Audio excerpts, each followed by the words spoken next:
What's going on, everybody? I'm Johnny Brooke from Crafted Workshop, here for another video on the Make Magazine YouTube channel. In this video, I'm going to show you how to build this coat rack and magnetic keychain holder. You just throw, dang it! Practice it a little bit. What's going on, everybody? I'm Johnny Brooke from Crafted Workshop, here with another video on the Make Magazine YouTube channel.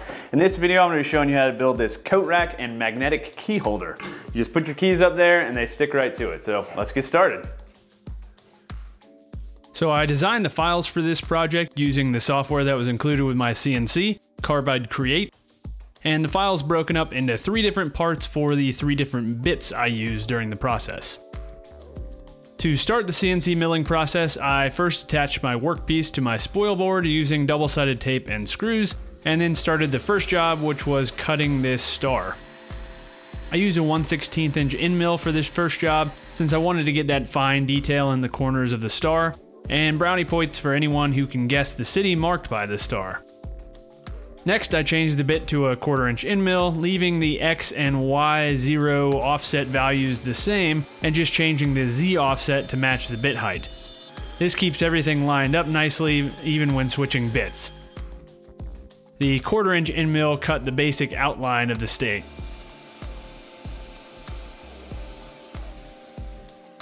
For the last job, I changed over to a 45-degree V-bit to add a chamfer to the edge of the piece.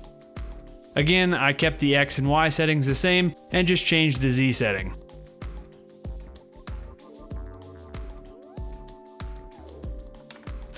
Once the job was complete, I removed the piece and gave it a quick sanding to remove the fuzzies.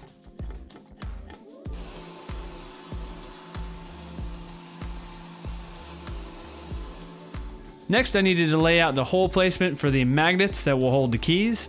I used a square to do this and just spaced them evenly. And make sure to do this on the back of the key holder since you'll be drilling into the back. With the locations laid out, I drilled the holes for the magnets using a Forstner bit. The trick here is to drill as deeply as you can without going through the front of the piece, since the less material that's in front of the magnet will result in a much stronger magnetic hold. And you can see here that there's a good bit of holding power with these magnets.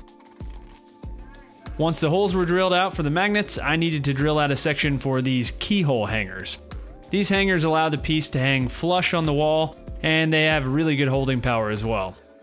They need to be recessed into the back of the piece, and I used a Forstner bit to remove the majority of this area, and then cleaned it up with a chisel just to make it fit nicely. After the edges of the keyhole hanger fit, I also drilled out an area for the screw that will protrude from the wall during mounting. Once everything fit nicely, I attached the keyhole hangers to the piece with a few screws. Next, I glued the magnets into place using 5-minute epoxy. I then spent some time sanding the edges of the piece, which had a little bit of burning, probably due to me running the router at too high of an RPM. And the last pieces of hardware to install were the coat hooks. Once again, I laid out the locations using a square, then pre-drilled the holes, and then attached 1 screw in each coat hook. Next, I used my square to straighten them all out, and then mark the location of the other hole, pre-drilling it as well. With all the hardware installed, I sanded the piece up to 220 grit and then applied 3 coats of spray polyurethane finish. I really love the way this finish brings out the grain in this walnut veneer plywood. And with the finish applied, the key holder was done.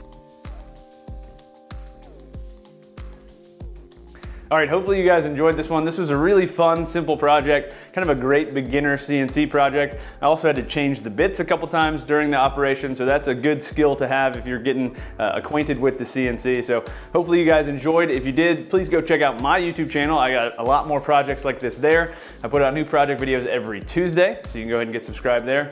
And stay tuned for more videos from me on the Make channel.